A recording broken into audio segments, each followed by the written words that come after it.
Welcome to The Last Breakfast. Please enjoy the video. You start by confirming compatibility.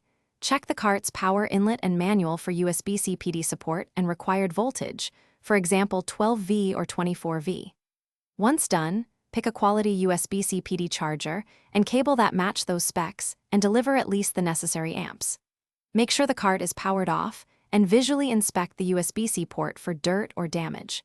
Then align the connector and plug in firmly. You should feel a snug, secure fit. Do not force it. Once connected, watch for charger negotiation.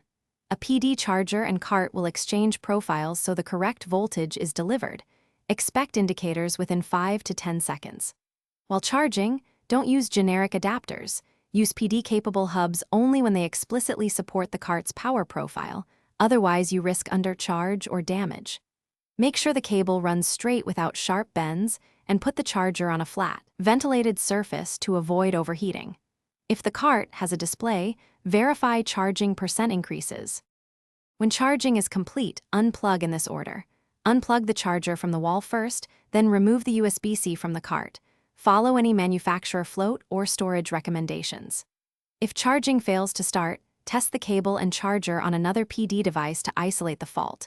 This tells you whether the cable, charger, or cart is at issue. One key troubleshooting tip: try a different certified PD cable, inspect port pins for debris, and perform a power cycle reset of the cart.